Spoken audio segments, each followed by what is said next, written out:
আদালতের নির্দেশনার পর গোপালগঞ্জে বেনজিরের সাভানা পার্কের দায়িত্ব নিল জেলা প্রশাসন। মাইকিং করে রিসিভার নিয়োগ। লালমনিরহাটে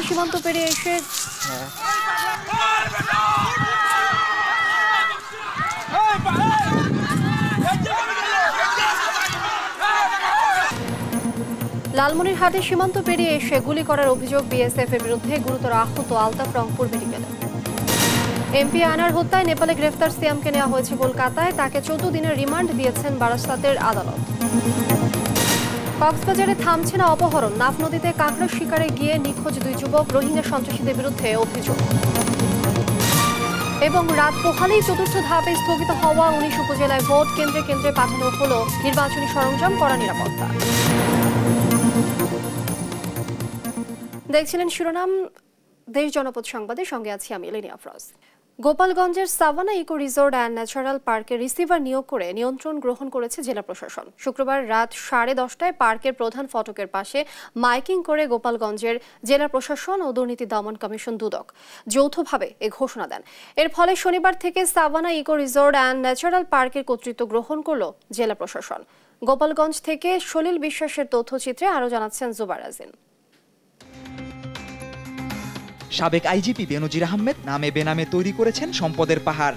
দিন যত গড়াচ্ছে বেরিয়ে আসছে সব অবৈধ সম্পদের তথ্য প্রমাণ। কোথায় নেই সাবেক এই আইজিপির সম্পদ? এখন পর্যন্ত পাওয়া তথ্যে দেশের 10 জেলায় মিলেছে 2385 বিঘা জমি। তার এসব অবৈধ সম্পদের অনুসন্ধানে নামে দুর্নীতি দমন কমিশন দুদক।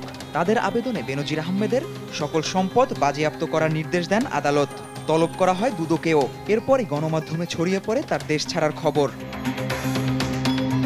এবার গোপালগঞ্জের Savanna Eco Resort and Natural পার্কের রিসিভার নিয়োগ করে নিয়ন্ত্রণ গ্রহণ করে জেলা প্রশাসন। শুক্রবার রাত 10:30টার দিকে পার্কের প্রধান ফটকের পাশে মাইকিং করে গোপালগঞ্জ জেলা প্রশাসন ও দুর্নীতি দমন কমিশন দুদক যৌথভাবে এ ঘোষণা দেয়। এর ফলে শনিবার থেকে Savanna Eco Resort and Natural পার্কের কর্তৃত্ব গ্রহণ করল জেলা প্রশাসন। গেল কয়েক মাস ধরেই বেনজির আহমেদের অবৈধ সম্পদ নিয়ে একাধিক সংবাদ প্রচার করে আসছে বিভিন্ন গণমাধ্যম। জুবাইর রাজিন, নিউজ ডেস্ক, দেশ টিভি। চতুর্থ শ্রেণীর কর্মচারী থেকে 15 বছরে প্রায় 1000 কোটি টাকার মালিক ডাক্তার দিলীপ কুমার রায় হোমিও মেডিকেল কলেজের সামান্য চিকিৎসক থেকে রাজনীতির জাদুর ছোঁয়ায় হয়েছেন বাংলাদেশ হোমিও বোর্ডের চেয়ারম্যান। রাজনীতিকে সিদ্ধহস্তে ব্যবহার করে রেকর্ড 5 বারে 15 বছর আঁকড়ে রাখেন হোমিও বোর্ডের চেয়ারম্যান পদ। বোর্ডে দুর্নীতি করতে নীতিকে পাল্টে অনিয়মকে তার নিয়মে পরিণত করেছেন। ছাপোষা হোমিও চিকিৎসক থেকে রাজনীতির বড় নেতা, স্বর্ণ, ডায়মন্ড, ইট ভাটা, খাদ্য, ওষুধের অ্যাক্সেসরিজ ব্যবসায়ী এখন দিলীপ কুমার রায়। অনুসন্ধানে আজ প্রথম পর্ব, বিস্তারিত জানাচ্ছেন ফখরুল ইসলাম। ডাক্তার দিলীপ কুমার রায় প্রতিষ্ঠিত স্বর্ণ ও হিরে ব্যবসায়ী। কারখানা গড়ে ব্যবসার প্রসার ঘটিয়েছেন খাদ্য, ওষুধ ও ওষুধের অ্যাক্সেসরিজ খাতেও। ফরিদপুর বোয়ালমারীর ধোপা পরিবারের সন্তান দিলীপ কুমার 80-র দশকে এই হোমিওপ্যাথি মেডিকেল কলেজে ছিলেন চতুর্থ শ্রেণীর কর্মচারী। পাশাপাশি হাঁটেন রাজনীতিতে এক নেতার অনুসারী হয়ে। এরপর দিলীপ কুমারের উত্থান যত না আকাশচুম্বী ততই রহস্যে ঘেরা। জয়কালী মন্দির এলাকার এই কলেজে হোমিওপ্যাথিতে 3 বছরের ডিপ্লোমা করেই হয়ে যান ডাক্তার দিলীপ কুমার। কলেজটিতে নথিভুক্ত হন আউটডোর চিকিৎসক ওপিডি হিসেবে। সেই সময়ের সাক্ষী কলেজটির তৎকালীন ভিপি, জিএস ও হোমিওর পরিচিত জনরা। কেয়ারটেকার হিসাবে কলেজে জয়েন করেন এটা 82 থেকে। তারপরে 83-তে আইসা ওইখানে ওপিডিতে জয়েন করেন। তারপরে এক সময় উনি আরএমও হয়ে যান। এর কিছুদিন পরেই আবার হোমিওপ্যাথিক বোর্ডের চেয়ারম্যান করা হয়। হোমিওপ্যাথি সমাজের ম্যাক্সিমাম ক্ষুব্ধ। তিনি প্রথম পর্যায়ে Bangladesh homeopathic medical college and হসপিটালের সেই জায়গায় কেয়ারটেকার হিসেবে তিনি চাকরি নিয়েছেন। তিনি তার পদ পদবি এবং রাজনৈতিক পরিচয় দিয়ে তিনি হোমিওপ্যাথিক বোর্ডের চেয়ারম্যান হয়েছেন। কলেজে ইনডোর চিকিৎসা ব্যবস্থা না থাকলেও ডাক্তার দিলীপ কুমার রায় রাজনৈতিক প্রভাবে হয়ে যান হোমিও জগতের একমাত্র আবাসিক চিকিৎসক আরএমও। এরপর 2009 সালে দিলীপ কুমার হোমিও চিকিৎসক থেকে হয়ে যান বাংলাদেশ হোমিও বোর্ডেরই চেয়ারম্যান। আর কে সরায় তাকে? 3 বছর মেয়াদী বোর্ডে দিলীপ কুমার রায় গুনে গুনে 5 দফায় 15 বছর থেকে যান চেয়ারম্যানের পদে। অর্থের উত্থান নাকি এখান থেকেই শুরু। বোর্ডের যে বড় বড় যে নিয়োগগুলা হয়েছে বোর্ড রিলেটেড, যারা বোর্ডের বিশেষ করে বোর্ড অফিস এবং বিভিন্ন কলেজে যারা নিয়োগ দেয়, এবং প্রত্যেকটা নিয়োগের থেকেই কেন দিয়েছে এটা আমরা হয়তো অবুঝার নেই, কারণ বড় অঙ্কের অর্থ লেনদেনের মাধ্যমে হয়। বাবা ধোপা ছিলেন, ওনার দাদা ধোপা ছিলেন, শুনছি স্বর্ণের দোকানের, ঠিক আছে, ওনার বড় ব্যবসা আছে। আবার এই যে ভাটা এবং ইন্ডিয়াতে 4-5টা বাড়ি করছে। উনি যে এত টাকার মালিক কিভাবে? 2009 সালে বোর্ড চেয়ারম্যান হলে শূন্য থেকে ফুলে ফেঁপে বাড়তে থাকে ডাক্তার দিলীপ কুমার রায়ের সম্পদ। রাজধানীর বাইতুল মোকারমে প্রায় কোটি টাকা মূল্যের 2টি দোকান কিনে গড়েন ব্যয়বহুল বিলাসী ব্যবসা গ্রামীণ জুয়েলার্স। এই মার্কেটেই গড়েন বিশাল ডায়মন্ডের শোরুম। এছাড়া বসুন্ধরা সিটি শপিং মল ও নিউ মার্কেটেও প্রায় কোটি টাকা মূল্যের 2টি দোকান কিনে গ্রামীণ জুয়েলার্স ও ডায়মন্ডের ব্যবসার প্রসার ঘটান। এইসব দোকানের প্রতিটিতেই নাকি রয়েছে 20 কোটি টাকার বেশি স্বর্ণ ও ডায়মন্ডের মজুদ। রাজধানীর মাতুয়েলে দিলীপ রায় প্রথম ব্যবসা হিসেবে প্রতিষ্ঠা করেন গ্রামীণ ফুডের এই বিশাল কারখানা। পরে মতিঝিল, বাইতুল মোকারম ও সদরঘাট সহ রাজধানীতে 4টি দোকান কিনে গড়েন গ্রামীণ ফুডের শোরুমও। ছাপোষা হোমিও ডাক্তার থেকে দিলীপ কুমার রায় এখন ইট ভাটা ব্যবসায়ীও। নিজ এলাকা ফরিদপুর বোয়ালমারি 87 এলাকা আছে গোল্ডেন ব্রিক্স নামে একটি অটো ব্রিক্স কারখানা ও সাধারণ ইট ভাটা। 13 সেগুন বাগিচার রূপায়ণ লোটাস টাওয়ারে রয়েছে তার 2টি ফ্ল্যাট। শান্তিনগরের স্কাই ভিউ পার্ক সিটি টাওয়ারে মেয়ের নামে কেনেন আরও একটি ফ্ল্যাট। শুধু তাই নয়, পূর্বাচলে কয়েক কোটি টাকায় কেনেন আরও 5 কাঠার প্লট। রাজধানীর জয়কালী মন্দির এলাকায় দিলীপ কুমার রায় গড়ে তোলেন রায় হোমিওপ্যাথির হোলসেল ব্যবসা। ফরিদপুরে কাজী হারুন শপিং কমপ্লেক্সে রয়েছে তার আরও 2টি ফ্ল্যাট। এছাড়া নামে বেনামে রয়েছে তার বেশ কয়েকটি বিলাসবহুল গাড়ি। ধরেন আমার সেই স্বর্ণের ব্যবসা, 2জন ইউরোপিয়ান নিয়ে চলে গেছে, কানাডায় থাকে, ওই মধ্যম গ্রাম আর কি, ওইখানে বাইটাই করছে। এতেই ক্ষান্ত নন দিলীপ কুমার রায়। হোমিও বোর্ডের চেয়ারম্যান হয়েই নিজ এলাকা ফরিদপুরের বোয়ালমারিতে গড়েন ডাক্তার দিলীপ কুমার রায় হোমিও মেডিকেল কলেজ। বোর্ড চেয়ারম্যানের ক্ষমতার অপব্যবহার করে ডাক্তার দিলীপ তার কলেজের নামে নেন 4 দফায় 1 কোটি টাকার বেশি অনুদান, যেখানে সারা দেশে হোমিও কলেজগুলো অর্থাভাবে জর্জরিত। দিলীপ রায় মানিকগঞ্জে গড়েন ওষুধের অ্যাক্সেসরিজের কারখানা।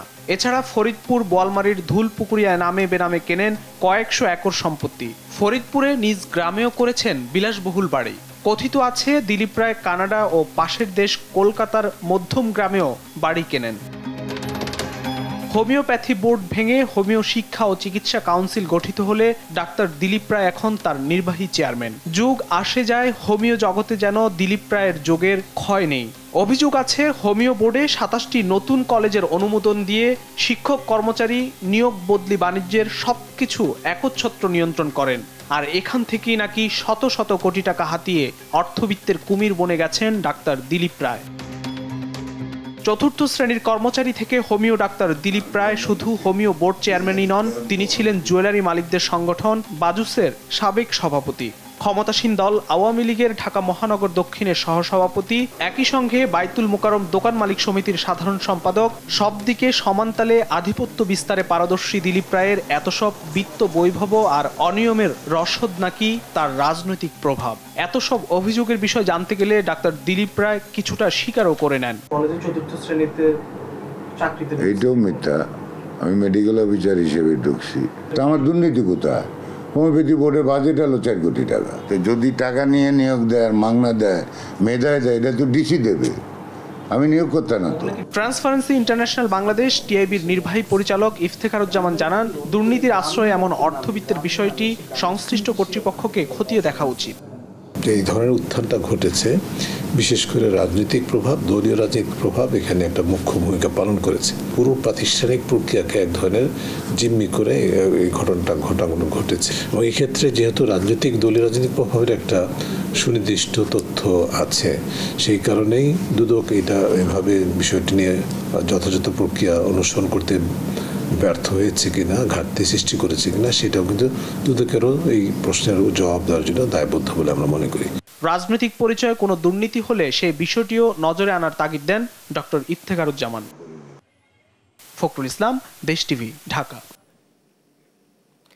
লালমনিরহাটের হাতিবান্ধার সিঙ্গিমারি সীমান্ত এলাকায় ঢুকে আলতাফ হোসেন নামে এক বাংলাদেশি কৃষককে গুলি করেছে ভারতীয় সীমান্তরক্ষী বাহিনী বিএসএফ। অবস্থা গুরুতর হওয়ায় তাকে চিকিৎসা দেওয়া হচ্ছে রংপুর মেডিকেলে। এমন ঘটনায় আতঙ্কিত স্থানীয়রা। তবে এ নিয়ে বিজিবি আনুষ্ঠানিকভাবে কথা বলেনি। সহকর্মী জামাল বাদশার পাঠানো তথ্য ছবিতে আরও জানাচ্ছেন আপন অপু। শুক্রবার বিকেল 4টা লালমনিরহাটের ফিরিঙ্গিমারি সীমান্তের 893 নম্বর সীমান্ত পিলারের 8 এবং 9 নম্বর সাব পিলার এলাকায় মাঠে কাজ করছিলেন কৃষকরা। এমন সময় ভারতের সীমান্তরক্ষী বাহিনী বিএসএফ এর 4 জন সদস্য বাংলাদেশের সীমান্তে ঢুকে কৃষকদের ও তাদের গরু ছাগল তাড়িয়ে দিতে থাকে। এ সময় ভুট্টা খেতে কাজ করা আলতাফ হোসেন প্রতিবাদ জানালে এক বিএসএফ সদস্য তার বুকে বন্দুক ঠেকিয়ে গুলি ছোড়ে।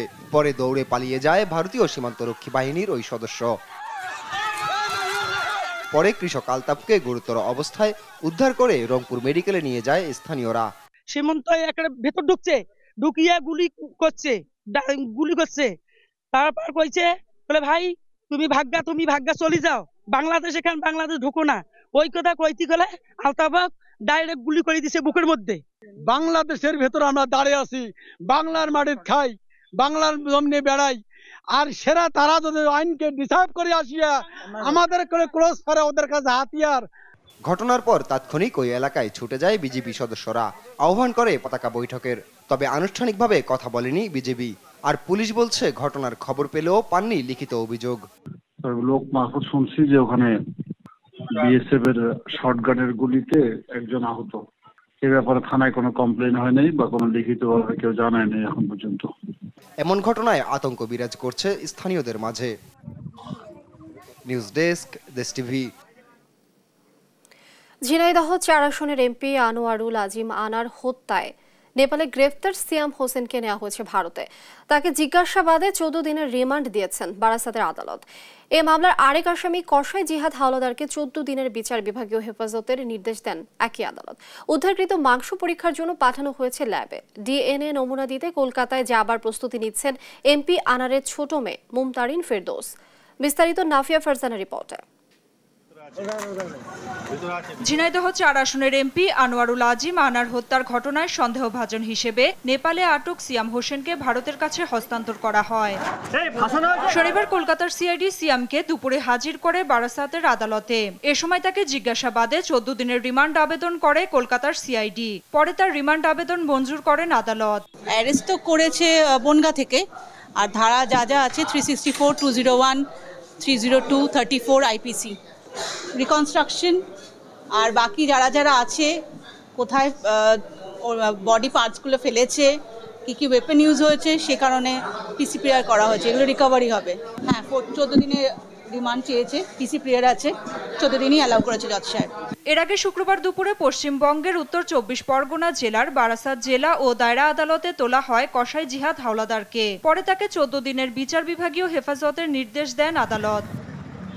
21 জুন ফের তাকে আদালতে তোলা হবে। আদালতের এই রায়ের পরেই তাকে নিয়ে যাওয়া হয়েছে দমদমের কেন্দ্রীয় কারাগারে। আপাতত সেখানেই থাকবেন তিনি। তবে প্রয়োজনে আদালতের অনুমতি নিয়ে সিআইডির তদন্তকারী কর্মকর্তারা কারাগারে গিয়ে তাকে জিজ্ঞাসাবাদ করতে পারবেন। 23 মে জিহাদকে পশ্চিমবঙ্গের বনগা থেকে গ্রেফতার করে পশ্চিমবঙ্গ রাজ্য পুলিশের গোয়েন্দা বিভাগ সিআইডি। জিহাদের স্বীকারোক্তি অনুযায়ী ভাগড়ের বাঘজোলা খাল, নিউটনের হাতিশালা খালেও তল্লাশি অভিযান চালানো হয়। তবুও ওই খাল থেকে এমপি আনারের লাশের টুকরোর সন্ধান মেলেনি। তদন্তকারী কর্মকর্তারা বলছেন, জিজ্ঞাসাবাদে জিহাদ জানিয়েছেন 23 মে সঞ্জীবা গার্ডেনে এমপি আনারকে খুন করা হয়। পরে ধারালো অস্ত্র দিয়ে তার দেহ থেকে মাংস ও হাড় আলাদা করে খুনিরা। লাশের টুকরোগুলোকে ট্রলি ব্যাগে ঢোকায় এবং সেগুলোকে দক্ষিণ 24 পরগনা জেলার ভাগড় কৃষ্ণমাটি এলাকায় আলাদা আলাদা করে ফেলা হয়। নিউ টাউনের সঞ্জীবা গার্ডেনের সেপটিক ট্যাঙ্ক থেকে বেশ কিছু মাংসের টুকরা উদ্ধার করা হয়। তবে ওই মাংস এমপি আনারের কিনা তা এখনো নিশ্চিত নয়। উদ্ধারকৃত এই মাংস পরীক্ষার জন্য ইতিমধ্যেই পাঠানো হয়েছে সেন্ট্রাল ফরেনসিক সায়েন্স ল্যাবরেটরিতে। নাফিয়া ফারজানা, দেশ টিভি, ঢাকা। নেই কোনো সাইনবোর্ড, নেই সরকারের অনুমোদন, তবুও কুষ্টিয়ায় ফসলি জমিতে গড়ে তোলা হয়েছে অবৈধ রাসায়নিক কারখানা, যেখানে প্রতিনিয়ত তৈরি করা হচ্ছে সীসা সহ বিভিন্ন ক্ষতিকর রাসায়নিক পদার্থ, যার প্রভাবে প্রায় 3000 হেক্টর জমির ফসল উৎপাদন পড়েছে হুমকির মুখে। চরম স্বাস্থ্য ঝুঁকির মধ্যে পড়েছে এলাকার জনসাধারণ। তবে প্রশাসন বলছে, অনুমোদন ছাড়া যদি ফসলি জমিতে এই ধরনের কারখানা গড়ে ওঠে তাহলে ব্যবস্থা নেবেন তারা। ইরফান রানার ক্যামেরায় কুষ্টিয়া থেকে নাহিদ হাসান তিতাসের রিপোর্ট।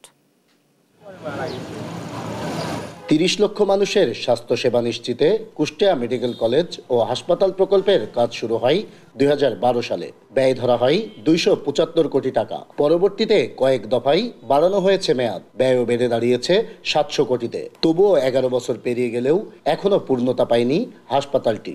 শুধুমাত্র চালু করা হয়েছে বহির্বিভাগ। অব্যবহারে নষ্টের সংখ্যায় শত শত কোটি টাকার চিকিৎসা সরঞ্জাম। ফলে কাঙ্ক্ষিত স্বাস্থ্যসেবা থেকে বঞ্চিত হচ্ছে এ অঞ্চলের লাখ লাখ মানুষ। আমরা যারা স্থানীয় আছি আমরা অনেক সময় হিমশিম খাই, আমরা বেড পাই না, আমরা আমাদের পেশেন্ট নিয়ে এসে ফ্লোরে কষ্ট করি।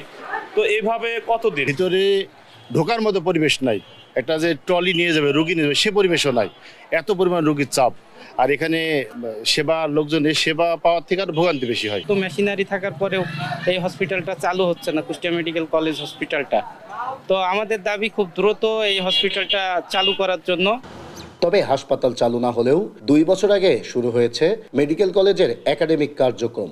আমাদের ক্যাম্পাসে যদি হসপিটালটা যদি চালু হয়ে যেত, হসপিটাল চালু হলে আমাদের ওয়ার্ক করতে সুবিধা হতো। আমরা চাচ্ছি যে দ্রুত হসপিটালটা চালু হোক, এতে আমাদেরও সুবিধা হবে, আমাদের ইন্টার্ন ভাইদেরও সুবিধা হবে। এ বিষয়ে প্রকল্প পরিচালকের ওপর দোষ চাপিয়ে হাসপাতালের পরিচালক বলছেন, চিকিৎসা সরঞ্জাম অনেক আগে কেনা হলেও তা এখনো বুঝে পাননি তারা। সব বুঝে পেলে দ্রুতই চালু হবে হাসপাতালের স্বাস্থ্যসেবা। জানা মতে তিনি এনে অনেক আইগুলো নিয়ে এসেছে, কিন্তু এগুলো সার্ভে হওয়ার পরে তিনি আমার কাছে জমা দেবেন, কিন্তু সেই কাজটা এখনো হয়নি। কি কারণে তার কাজগুলো বিঘ্ন হচ্ছে তিনি আমার কাছে এগুলো উপস্থাপন করেননি।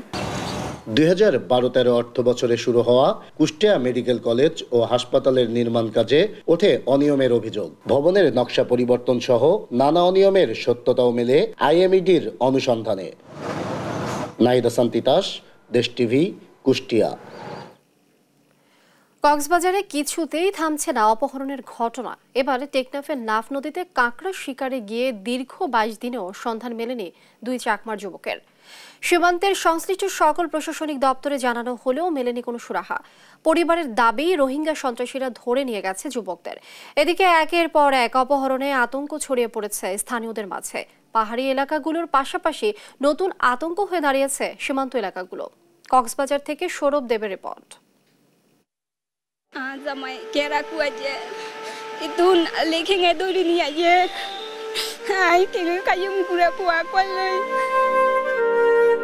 কোলে 1 বছরের শিশু দীর্ঘ 22 দিন ধরে নিখোঁজ স্বামীকে ফিরে পাওয়ার দাবিতে কাঁদছেন চিংমালা। গেল 16 মে টেকনাফের নাফ নদীর সীমান্তে কাঁকড়া শিকারে গিয়ে আর ফিরে আসেনি চিংমালার স্বামী কেমন্ত এ তংচঙ্গা। একমাত্র উপার্জনক্ষম ব্যক্তির নিখোঁজে হতাশা ভর করেছে চাকমা পরিবারটির মাঝে।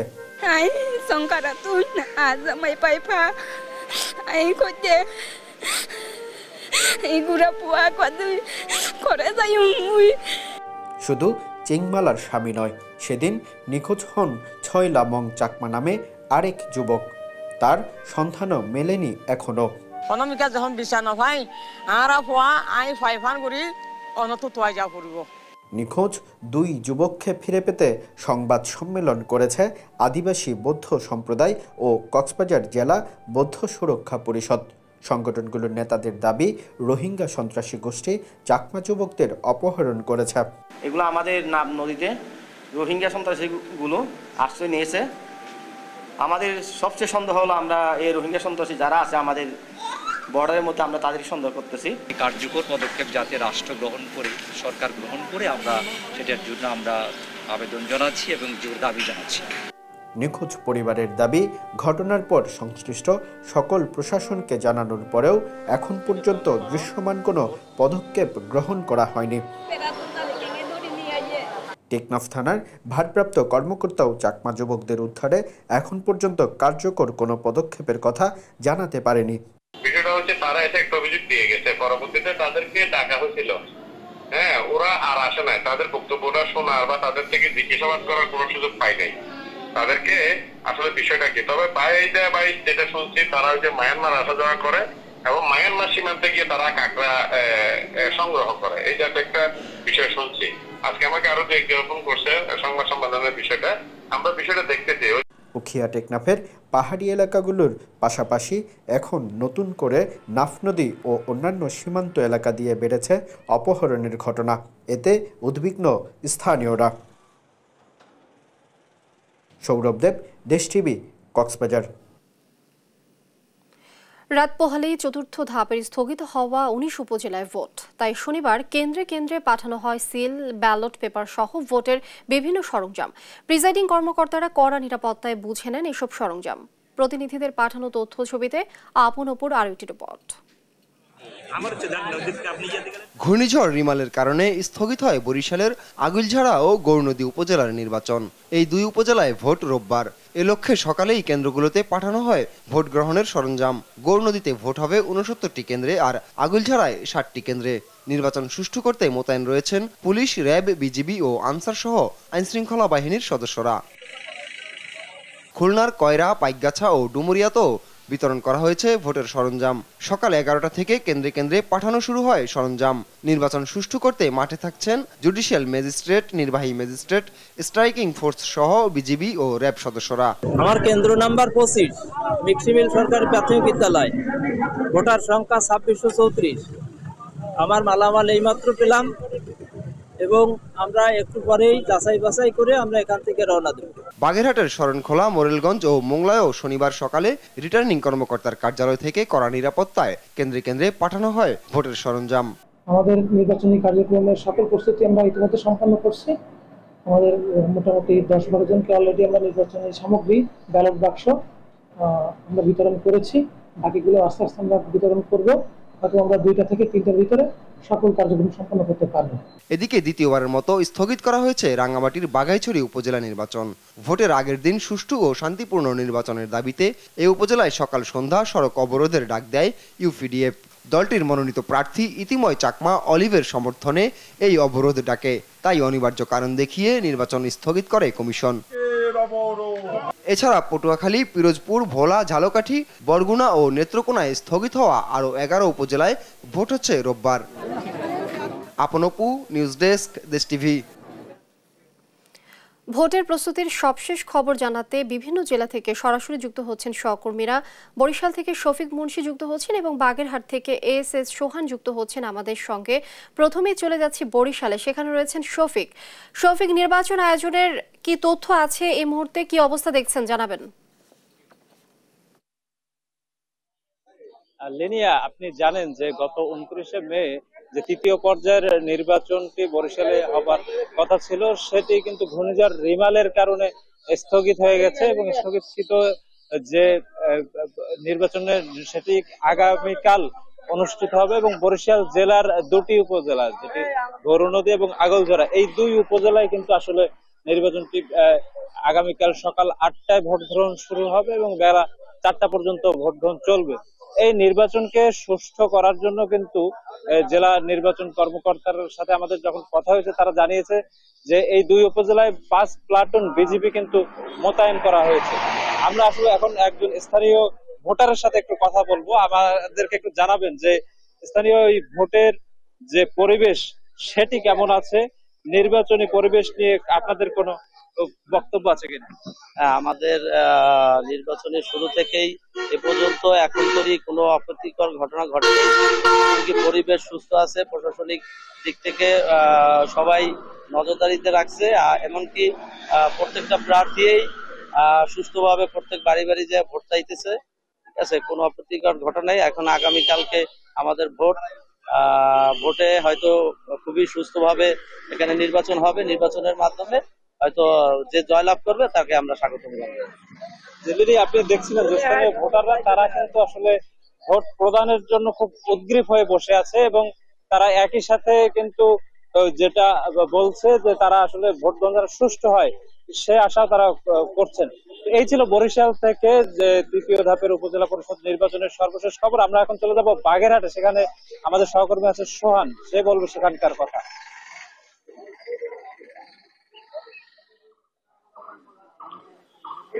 বাগেরহাটের 3টি উপজেলায় আগামীকালকে কিন্তু উপজেলা পরিষদের নির্বাচন শুরু হবে। সকাল 8টা থেকে বিকেল 4টা পর্যন্ত নিরবিচ্ছিন্নভাবে চলবে ভোট গ্রহণ। এ লক্ষ্যে জেলা রিটার্নিং কর্মকর্তার পক্ষ থেকে সব ধরনের প্রস্তুতি কিন্তু সম্পন্ন করা হয়েছে। আমরা দেখেছি আজকে দুপুর থেকে বিভিন্ন সহকারী উপজেলা রিটার্নিং কর্মকর্তার দপ্তর থেকে প্রিজাইডিং অফিসার এবং সহকারী প্রিজাইডিং অফিসার ও আনসার সদস্যদের কাছে কিন্তু নির্বাচনী সরঞ্জামাদি প্রেরণ করা হয়েছে। তারা নিয়ে কেন্দ্রে কেন্দ্রে চলে গেছেন। আমরা এই মুহূর্তে রয়েছি মোরেলগঞ্জ উপজেলা নির্বাচন কর্মকর্তার কার্যালয়ে। এখানে এতক্ষণ আনসার সদস্য এবং প্রিজাইডিং অফিসাররা ছিলেন। তারা কিন্তু নির্বাচনী সরঞ্জাম নিয়ে তাদের সংশ্লিষ্ট কেন্দ্রে চলে গেছেন। আমরা দেখেছি এই উপজেলাটি আসলে উপকূলীয় উপজেলা এবং এখানে কিন্তু বেশ কিছু কেন্দ্র রয়েছে যেখানে ট্রলারে করে যেতে হবে, মানে নদী পথে যেতে হবে। সেই সব কেন্দ্রে কিন্তু আজকেই ব্যালট পেপার পৌঁছে যাবে। অবশ্য অন্যান্য কেন্দ্র, যেসব কেন্দ্র দুর্গম এলাকায় নয় এবং সড়ক যোগাযোগ ব্যবস্থা খুবই ভালো, সেসব কেন্দ্রে ব্যালট যাওয়ার কথা রয়েছে রবিবার সকালে, মানে অর্থাৎ ভোটের দিন সকালে ব্যালট যাবে সেখানে।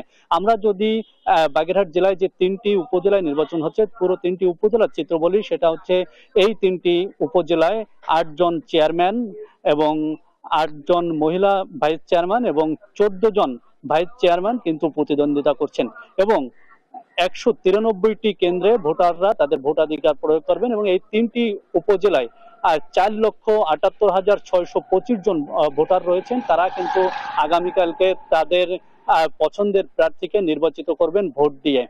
বাগেরহাট থেকে এই ছিল আমার কাছে নির্বাচন পরিস্থিতির সর্বশেষ খবর। দর্শক, নির্বাচন আয়োজনের সবশেষ প্রস্তুতি সম্পর্কে জানাচ্ছিলেন আমাদের সহকর্মীরা। দেখছেন দেশ জনপদ সংবাদ।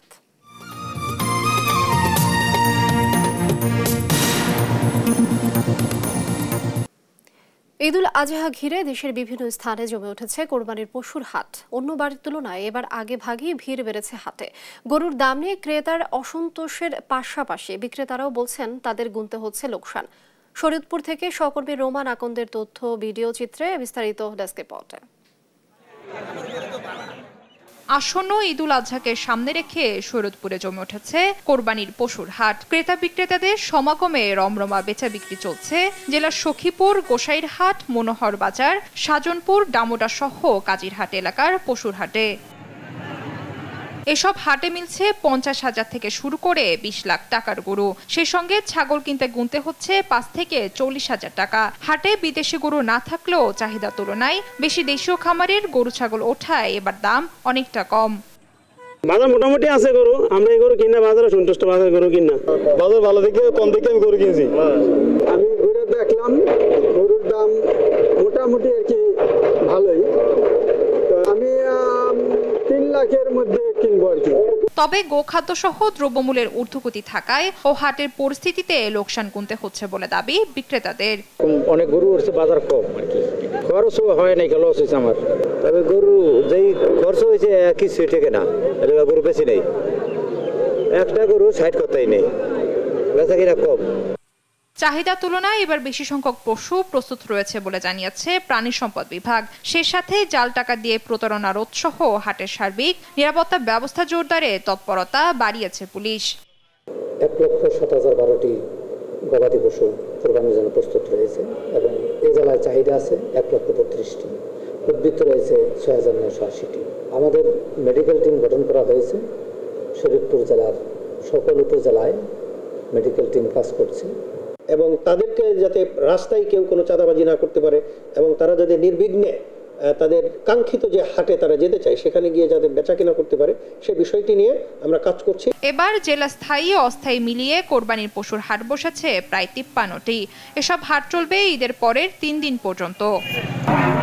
নিউজ ডেস্ক, দেশ টিভি। কোরবানি ঈদকে সামনে রেখে জমে উঠেছে পশুর হাট। এ বিষয়ে বিস্তারিত জানাতে কুমিল্লা থেকে যুক্ত হচ্ছেন সহকর্মী সুমন কবির ও ভোলা থেকে যুক্ত হচ্ছেন ছোটন সাহা। প্রথমেই চলে যাচ্ছি কুমিল্লায়, সেখানে আছেন সুমন। সুমন, পশুর হাট কতটা জমজমাট সে বিষয়টি তো অবশ্যই জানাবেন। তার মধ্যে আরেকটি বিষয়, সেটা হচ্ছে যে দরদাম কেমন দেখছেন, সবাই আসলে সাধ্যের মধ্যে পাবেন কিনা, বিস্তারিত জানাবেন। লিনিয়া আপনি যেটা বলছেন আসলে কোরবানির পশুর হাট যেভাবে জমার কথা এখন কুমিল্লা সেভাবে জমে ওঠেনি। তবে একটা বিষয় জানা রাখি, কুমিল্লা 315 অধিক আসলে কুমিল্লা পশুর হাট রয়েছে। আপনি জানেন রাখি আসলে আগামী শনিবার থেকে কুমিল্লা পশুর হাট রয়েছে, পশুরা জমবে। তবে এখন যে বাজারটি রয়েছে কুমিল্লা ঐতিহ্যবাহী চৌরা বাজার, সেখানে আমি দেখেছি কুমিল্লা আসলে পশুর হাট অনেক গরু আসলে হাটে উঠেছে এবং সেই গরু আমি দেখছি বিক্রি জন্য আসলে ক্রেতা সংকট রয়েছে। তারা বলছেন আগামী 3-4 দিন পরে আসলে গরু হাট জমার সম্ভাবনা রয়েছে এবং যারা ব্যাপারী আছে তারা বিভিন্ন জায়গাতে এসে গরু নিয়ে আসছে। এবং সেদিক থেকে যদি আমি কথা বলি, আসলে যারা গরু বিক্রি করতে আসছে তারা বলছেন আসলে ক্রেতা সমাগমে আগামী 2-3 দিন পর থেকে আসলে ক্রেতা সমাগম হওয়ার সম্ভাবনা রয়েছে। তবে কুমিল্লা আমি দেখেছি যে হাটগুলো এখন বর্তমানে সাপ্তাহিক বাজারগুলো আসলে রয়েছে, সাপ্তাহিক বাজারে গরু উঠছে। তবে আগামী 2-3 দিন পর আসলে কোরবানি গরু হাট জমবে কুমিল্লাতে। তবে একটা জানে কি, কুমিল্লা প্রচুর গরু এসেছে উত্তরবঙ্গ থেকে, বিশেষ করে বগুড়া আর আপনাকে জানিয়ে রাখি রংপুর এবং রাজশাহী থেকে গরু এসেছে। তারা বলছেন যে পার্টি রয়েছে, ব্যাপারী রয়েছে আমার সাথে, তারা বলছেন যে ক্রেতা আসতে তারা কম দামে, কুমিল্লা আমি আজকে দেখেছি কম দামে গরু বিক্রি হচ্ছে। এবং সেই সাথে যদি কোরবানি চিন্তা করি, আমরা যারা রয়েছে তারা বলছেন যে আমাদের মিডিয়ার মাধ্যমে তারা জানাতে চায় সকলে আসুন এই বাজারে এবং গরু দাম কম রয়েছে। তারা বলছেন আমরা আমাদের বেশি লাভ না করে কম দামে গরু বিক্রি করতে চাই। আসলে সেদিক থেকে কথা বলি একজন ব্যাপারীর সাথে, আসলে কোরবানি গরু কোথা থেকে নিয়ে আসছেন এবং কেমন দাম চাচ্ছেন আপনারা? বগুড়ার গরু দাম কম, বাজার ভালো না, চাওয়া 150-160 এই। আসলে তারা ক্রেতা সংকটে আছে, তারা বলছেন যে আসলে যারা রয়েছে কুমিল্লা। ভাই আমরা যে একজন গরু কিনতে আসছেন, গরুর দাম কেমন দেখছেন? গরুর দাম বেশি ভাই, হাটে যা অবস্থা গরুর দাম বেশি চাইতেছে, এই কারণে আগাইতে পারতেছি না। আপনার সামনে বিক্রেতা তো বলছে গরুর দাম কম, কিন্তু আপনারা কেন বলছেন যে গরুর দাম বেশি? না দেখলাম তো, আমি পুরো বাজারে ঘুরে দেখলাম গরু অনেক দাম যাইতেছে। আর এখন বাজার তো শুরু হয়েছে না, আস্তে আস্তে আরো কমবো এই আশাবাদ।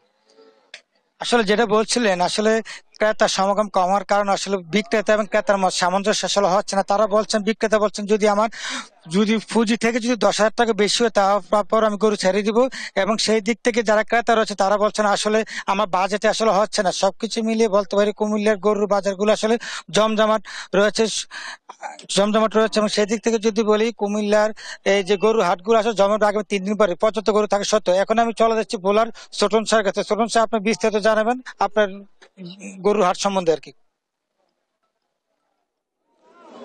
ধন্যবাদ আপনাকে। গরুর হাট বলা যায় যে শেষ মুহূর্তে এসে অনেকটাই জমে উঠেছে। তবে ক্রেতা এবং বিক্রেতারা যেমনটি বলছিল, ক্রেতারা বাজারে গরু কিনতে এসে যেমনটি অভিযোগ করছিল, তারা বলছিল যে বিগত সময়ের তুলনায় এবার গরুর দাম অনেকটা বেশি বলে তারা মনে করছে। এবং একই সাথে আমি এখন রয়েছি পরাণগঞ্জের গরুর হাটে। এখানে একটি গরু এসছে আমরা যেমনটি দেখতে পেয়েছি, যেটির নাম হচ্ছে সম্রাট এবং এই গরুটির দাম হাঁকানো হয়েছে 6.5 লাখ টাকা। এবং এটির ক্রেতা এখনো আমরা তেমন একটা দেখিনি এবং এই গরুটি দেখতে কিন্তু মানুষেরও ভিড় কিন্তু দেখতে পাচ্ছি। এবং একই সাথে আমরা জেনেছি যে এবছর ভোলায় কিন্তু 93টি স্পটে কিন্তু গরুর হাট বসেছে এবং এই হাটগুলোতে যাতে রোগাক্রান্ত গরু বিক্রি না হয় সেজন্য ভেটেরিনারি টিমও কিন্তু রয়েছে। এবং আমরা যেমনটি জানতে পেরেছি, প্রাণী সম্পদ অধিদপ্তর বলছিল যে এবছর গরুর যে চাহিদা, কোরবানিযোগ্য গরুর চাহিদা রয়েছে 85,000,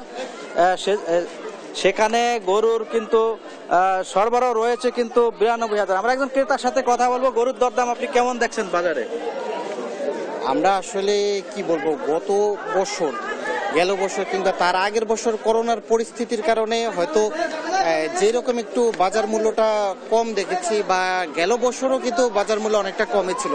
কিন্তু এই বছর যদি এখনো বাজারে পরিপূর্ণ গরু আমরা দেখতে পাচ্ছি না, কিন্তু তারপরে যে পরিমাণ গরু আছে তার থেকে দাম এতটুকু বলা যায় যে গেল বছরের চেয়ে প্রতি গরুতে 20,000, 25,000 বা 30,000ও এরকম বেশি দেখা যায়। এই কারণে আমরা ধন্যবাদ। আপনি যেমনটি শুনছিলেন, ক্রেতারা বলছিল যে গরুর দাম নিয়ে যে দাম কিন্তু অনেকটা চড়া বলছে। এবং আমরা যারা বিক্রেতা রয়েছেন তাদের সাথেও কথা বলেছি, তারা বলছিল যে এবছর যে গরু খাদ্যের যে দাম অনেকটা বেশি থাকার কারণে তারা অনেকটা বাধ্য হয়ে গরুর দাম বাড়িয়ে দিয়েছেন।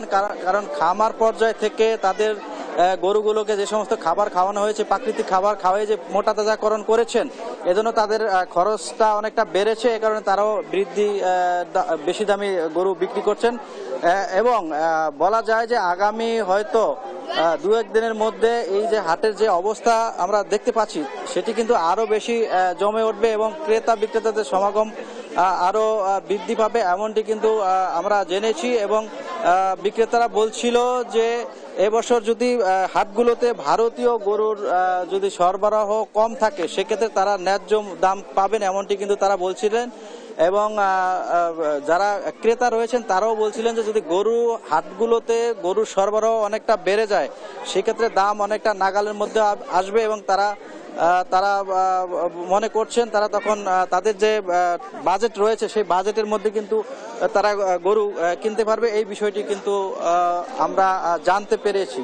তো এ ছিল আমার কাছে ভোলার যে গরুর হাট যে জমে উঠেছে শেষ মুহূর্তে তা নিয়ে সর্বশেষ তথ্য। ফিরে যাচ্ছি স্টুডিওতে লিনিয়ার কাছে। লিনিয়া। দর্শক, কোরবানির পশুর হাটে সবশেষ পরিস্থিতি জানাচ্ছিলেন আমাদের সহকর্মীরা। দেখছেন দেশ জনপদ সংবাদ।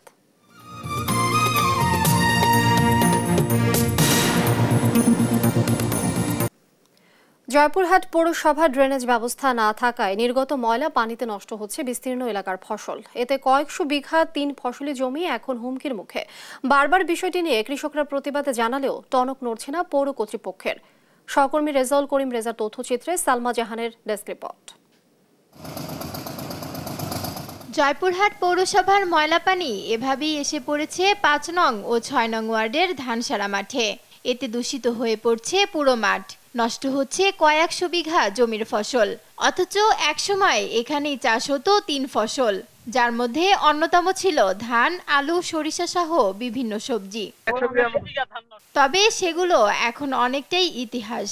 পৌরসভার ড্রেনেজ ব্যবস্থা না থাকায় 1 দশক ধরে এ মাঠ দূষিত হচ্ছে শহরের ময়লা পানিতে। কিন্তু এখন ময়লা পানির চাপ বাড়ায় সংকট আরও বেড়েছে। এতে ইরি বোরো ধান চাষ ছাড়া এখন আর চাষ করা যাচ্ছে না কোনো ফসল। ময়লা পানিতে এখন নষ্টের পথে ধান চাষও। এতে চরম বিপাকে কৃষক। এই পৌরসভার ড্রেনটা যদি ওইদিকে ঘুরে দেয় তাহলে আমরা আবাদ করে খেতে পারবো, আর না যদি ঘুরে দেয় তাহলে আমরা অসহায় করে মরে থাকবো। আমরা আবাদও করতে পারবো না, ফসলও তুলতে পারবো না, আমরা তো ফসল করতে পারি না। এটার জন্য সম্পূর্ণটাই পৌরসভা দেয়। সংকট সমাধানে বারবার মানববন্ধন করেও কোনো সুফল পাচ্ছেন না স্থানীয় চাষিরা। মেয়র সাহেবের, কমিশনার এবং উচ্চতম যারা উপর লেভেলে যারা আছে তাদের কোনো ব্যবস্থা নেই। পৌরসভার অবহেলা এবং পৌরসভার ওই পানি দিয়ে আমাদের মাঠটাকে নষ্ট করে ফেলা। ড্রেন নির্মাণ প্রকল্প হাতে নেওয়া হয়েছে জানিয়ে পৌর কর্তৃপক্ষ বলছে ডিসেম্বরের মধ্যে ড্রেনের কাজ শেষ হলে সমাধান হবে এই সংকটের। বাইপাস এবং আরেকটা ড্রেনের প্রকল্প কাজ আমরা হাতে নিয়েছি, এটা প্রক্রিয়াধীন আছে। আশা করি অল্প দিনের মধ্যেই এই সমস্যার সমাধান হবে। আগামী ডিসেম্বরের মধ্যে এটা বাস্তবায়ন হলে এই সমস্যাটা থাকবে না এবং কৃষক মহোদয় এর থেকে পরিত্রাণ পাবেন। সরকারের উন্নয়ন রূপকল্পে 1 ইঞ্চি কৃষি জমিও অব্যবহৃত রাখার নির্দেশনা থাকলেও পৌরসভার উদাসীনতায় শতবিঘা জমিতে ফসল নষ্ট হওয়ায় কাঙ্ক্ষিত খাদ্য উৎপাদন ব্যাহত হচ্ছে বলে দাবি এখানকার কৃষকদের। নিউজ ডেস্ক, দেশ টিভি। দেখছেন দেশ জনপদ সংবাদ।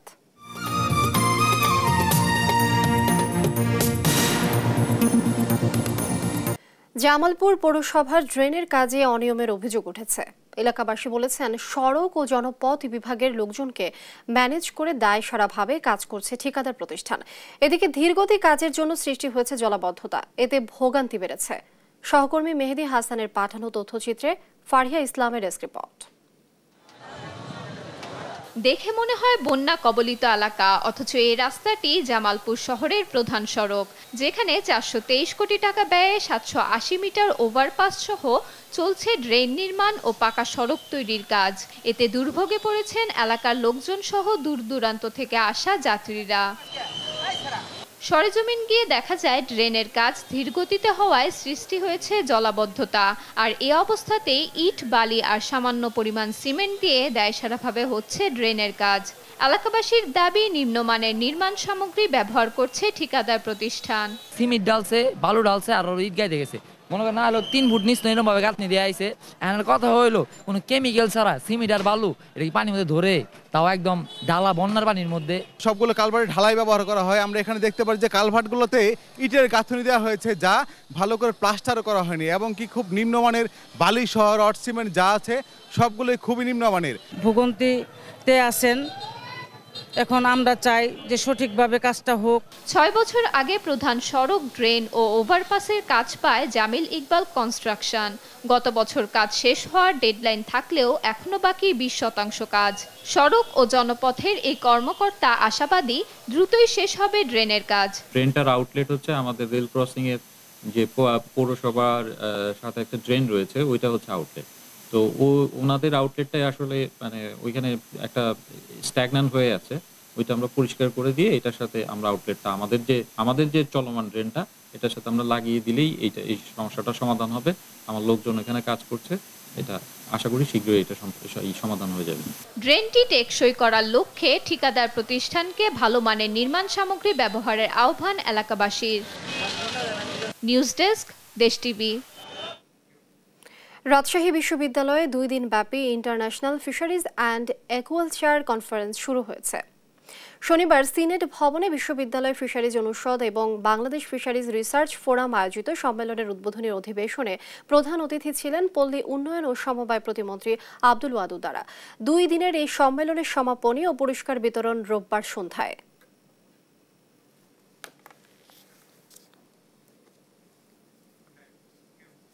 এ পর্যায়ে দেশ জনপদ সংবাদ শিরোনাম জানিয়ে দিচ্ছি আরো একবার।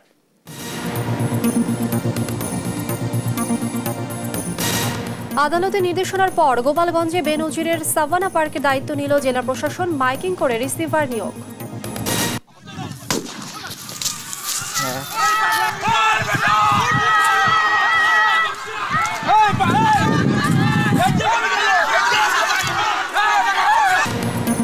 লালমনিরহাটে সীমান্ত পেরিয়ে এসে গুলি করার অভিযোগ, বিএসএফ এর বিরুদ্ধে গুরুতর আহত আলতাফ রংপুর মেডিকেলে। 11 বছরেও চালু হয়নি কুষ্টিয়া মেডিকেল কলেজ হাসপাতাল। খোলা আকাশের নিচে নষ্ট হচ্ছে শত কোটি টাকার সরঞ্জাম। কক্সবাজারে থামছে না অপহরণ, নাফ নদীতে কাঁকড়া শিকারে গিয়ে নিখোঁজ 2 যুবক, রোহিঙ্গা সন্ত্রাসীদের বিরুদ্ধে অভিযোগ। রাত পোহালেই 4র্থ ধাপে স্থগিত হওয়া 19 উপজেলায় ভোট, কেন্দ্রে কেন্দ্রে পাঠানো হলো নির্বাচনী সরঞ্জাম, কড়া নিরাপত্তা।